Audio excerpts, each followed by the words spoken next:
Your pool filter pressure gauge warns you when something's wrong before it becomes a problem. But what do you do if that number is too high or it's too low? I'm Matt from Swim University, and here's what your filter pressure is telling you and how to fix it when something's off. First, what's normal pool filter pressure? Well, your filter needs a certain amount of pressure inside the tank to do its job. That pressure is measured in PSI, or pounds per square inch. It's a good indicator of water flow through your system. Now, when the pressure is high, it usually means that something is restricting that flow. When it's low, your pump is likely struggling to pull water in from your pool and sending it through the filter. Now, the filter pressure gauge is a small dial attached to the top of your filter, and its needle moves up and down as your water flow changes. Now, your average filter pressure falls somewhere between 10 psi and 25 psi, but what's normal for your pool depends on your filter size, your pump size, and how clean your filter actually is. Now, the best thing that you can do is note the reading right after you clean or backwash your filter. That number is your baseline. You want to mark it on the gauge or write it down somewhere and check it once a week. Now, when your filter is reading 10 psi above normal, that's considered high pressure. Low pressure is 5 psi or more below that normal. Now, if you're ever unsure whether your gauge is accurate, check your return jets, because strong flow coming from your jets means that your system's probably fine. Okay, so here's how to fix your filter if the pressure is too high. Now, rising filter pressure isn't automatically a problem. As your filter does its job, debris builds up in the filter media, and that little bit of buildup actually makes your filter more effective. Now, those trapped particles in your filter help to catch even more contaminants as water passes through. So, a slight rise in your baseline is completely normal, especially if your return flow is still strong. Also, keep in mind that running certain things like a pool cleaner or switching into spa mode can cause a temporary pressure spike on their own. That's perfectly normal. Now, when you're reading 10 psi consistently above normal baseline, here's how you can fix it. Number one is you clean or backwash your filter. This is almost always the culprit, and here's how to clean it. Now, if you have a cartridge filter, you want to remove the cartridge and spray it down with a garden hose. If it's been a while and it looks pretty dirty, soak it in a filter cleaning solution. And if you have a sand or a DE filter, you need to backwash it. This reverses the flow of water through your filter to flush out all that built up debris. If you need a step-by-step walkthrough, you can check out our video on backwashing. Now, after cleaning, check your pressure gauge again. If the pressure comes back down to your baseline, well, you're done.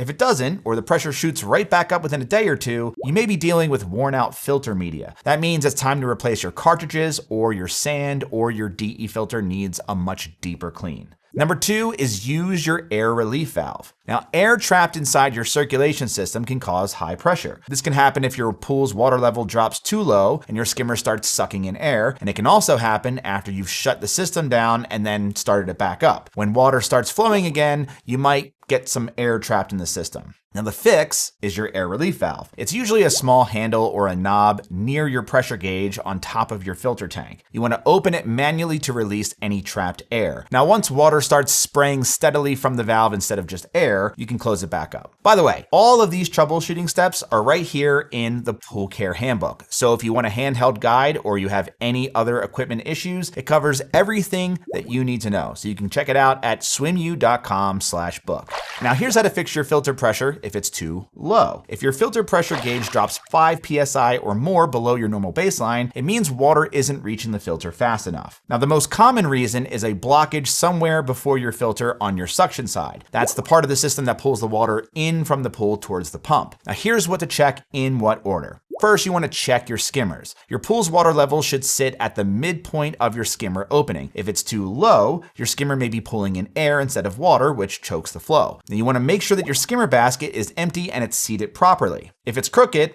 water flow gets restricted. Also, you want to check the weir, which is that small flat flap in front of your skimmer. It's there to trap debris and regulate flow, but if it gets stuck, either opened or closed, it can mess with your suction. So you just give it a push so that it moves freely. And if you think it's a clog in the plumbing itself, well, we have a video on fixing clogged skimmers. Number two, check your pump lid and your pump basket. Turn off your pump and remove the pump lid, and you want to just take a look at that O-ring on the inside of the lid. That's the rubber seal that keeps the lid airtight. If you bend it gently between your fingers, you can check for any cracks or dry rot. If it's damaged, even at all, just replace it. If it looks okay, coat it with a Teflon-based lubricant to keep it sealing properly. Now, while you're there, you can pull out the pump basket and empty it if it's full of debris, because obviously a packed basket restricts how much water can flow into the pump. And make sure that the basket is seated correctly before you put the lid back on. A crooked basket can break the seal. Number 3, check your pump's impeller. The pump impeller sits just behind the pump basket inside the pump housing. It's what actually propels the water through the system at high speed. Now, if it gets clogged with debris, your pressure is going to drop. So you'll hear a grinding sound if it's clogged. With your pump off, look inside the impeller housing with a screwdriver or a wire coat hanger